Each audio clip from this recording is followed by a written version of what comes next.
Good morning. Good morning from the Pacific Northwest. My name is Alli Beck, and I am here to talk about 3 ways to make your website convert better.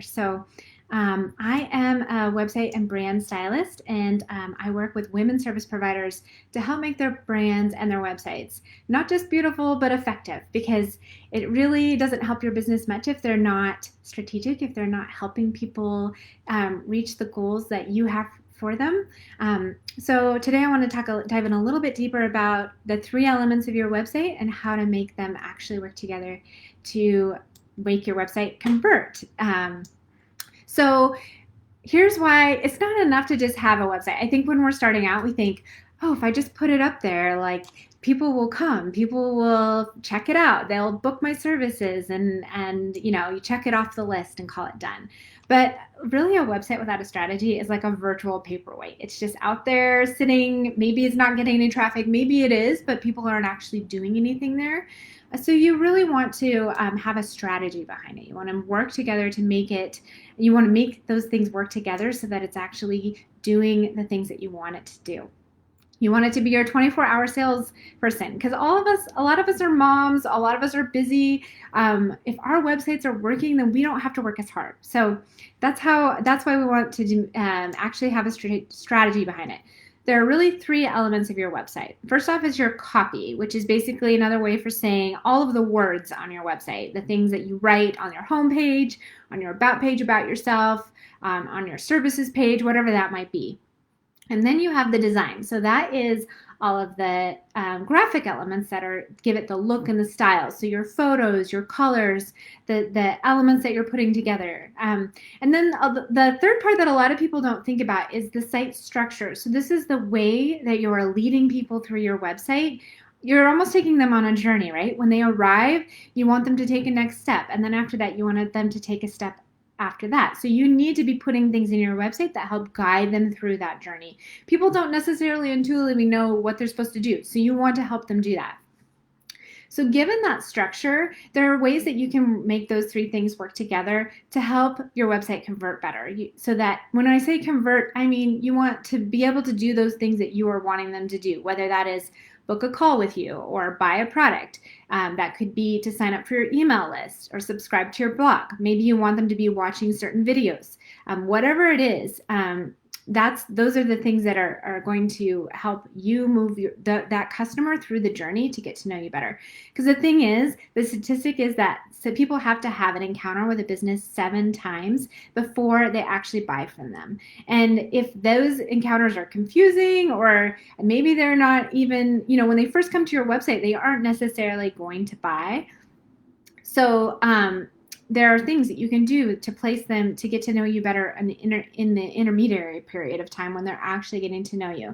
So number 1 is to choose your goals. So you want to pick 2 or 3 things that you want people to do when they come to your site. And this isn't necessarily that, buying is one of them, right? Signing up for a call is one of them. Maybe that is your chief goal. But like I said, sometimes it takes some time to warm people up before they can get to that point where they're ready to make that commitment, especially if you have a high ticket offer. If you're offering, large packages of coach for coaching or whatever that might be. If it's expensive, it might take some time.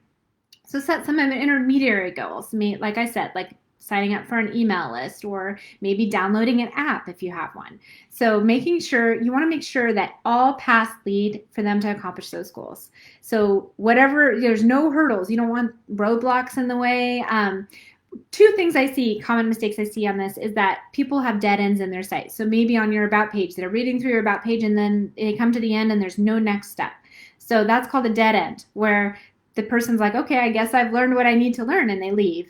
On the other side of the spectrum, the one thing I see is there's too many paths. You're like, well, I do this and I do that, and you can sign up for this, and you can join me on this workshop, and you can, and so you're giving them all these options, and sometimes that's overwhelming for people, and they're like, well, I don't know which decision to make, so I'm just not going to make a decision at all. So keep it simple as far as your goals go, and make it streamlined. You want them to take them to the next step, and then the next step, till they get to the point where they are signing up to do the thing that you want them to do. So that's number 1, choosing your goals, being very clear about what they are, keeping them simple, keeping them streamlined. Number 2 is your website copy needs to be directed at the visitor. So we're all inherently selfish. We all want to know what's in it for us. And one of the mistakes I see in website copy is people write these long swaths of copy that talk all about them and their background and their experiences and sure, there is a place for story and you want to incorporate yourself and make yourself human on your website, but primarily you want to make sure that copy is all directed at the reader. The you is the most powerful word in the English language. So you want to change all of the theys when you're talking about clients to yous, as if you are actually talking directly to that one person who's there on your site. You want them to feel like you are addressing them and that you can relate to them. So you want to know what's your ideal customer's pain points? How do you help them overcome it? What transformation are you going to provide with your product or service? And you want to be addressing that, overcoming their objections that they might have, and using that word you again, over and over again to address them. Even on your about page, a lot of times, like I said, people make their about page all about their like biological story or biographical story. So it's good, like I said, to have a little bit of it in there, but make sure your about page is still addressing the reader, still talking to them and how you are and your unique skills and abilities or your unique product is going to help them. Number 3 is to keep it simple and cohesive. Like I said, a lot of times we want to throw the kitchen sink at our websites. We want them to do all these different things, have all these different features, and you want to dial it down and keep it in so that it's a very clear path. Don't ask visitors to do too many things. They will get confused. You want 1 or 2 calls to action on each page. And calls to action are the buttons that ask them to do something, whether that's go to another page or whether it's to sign up for an email list or sign up to, submit a form, whatever that is. And it's okay to repeat that call to action multiple times on the same page, the same call to action, but you don't want too many different directions. One thing I see is people want to send everybody to their social media accounts. And your social media accounts are great, and there's a place for that. But you don't want to send them off your site and then lose them completely in the, kind of distractions that social media includes. So make sure that you're keeping them on track. Be clear and concise.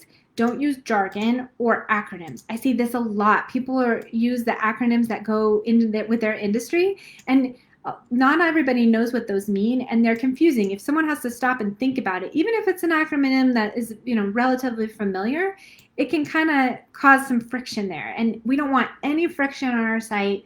We want it to be easy. We want it to be intuitive. We want things to be where people expect them to be. And we want our site to kind of follow the path of what they're used to doing so that they're not getting caught up. And the last thing is to make your website reflect your brand. So if you haven't done any brand work before, I definitely recommend you spend some time making some decisions around the strategy behind your brand and the message that you want to send, how you stand out, who you work with, who you are best suited to serve. That's definitely a great exercise, and I talk a lot about that on my blog and on my website. So if you haven't done any work, I would definitely say spend some time to do that. But if you already have a brand, make sure that it's reflected on your site. I've seen a lot of people go through these branding exercises, make these decisions about their colors, their font, their logo, their message, but then it doesn't quite translate onto their site. So every page should support that brand message, both in your words and style and your brand personality, and the whole thing working together in one complete package to send the message of who you are and how you're different and how you help them. So I know that some of this stuff can be overwhelming, and I want to help you today. I have a website audit checklist that walks you through some of these things and even more. It takes you page by page of your site and kind of helps you get rid of some of those hurdles and roadblocks that might be losing people. Because like I said, you want your site to be a 24-hour salesperson that's actually getting people to take action, not just go there and then drop off and wander away and forget that you exist. You want them to keep coming back. You want them to be getting to know you and warming up so that eventually they buy from you. So I will drop the link into that website audit checklist. If you have any questions about any of this, just drop them in the comments below. Let me know if I can answer any questions about specific things to your site. And then, like I said, I'll have that checklist for you below. And if you are watching on the replay, feel free to drop in where you're watching from. And what your business is, or if you're live here right now, give me a thumbs up and leave me a comment and below, and I'll be happy to respond. And so I hope you all are having a great day, and that some of these things will help make your website a little bit more effective in driving customers to do the things that you're asking them to do. Have a great day.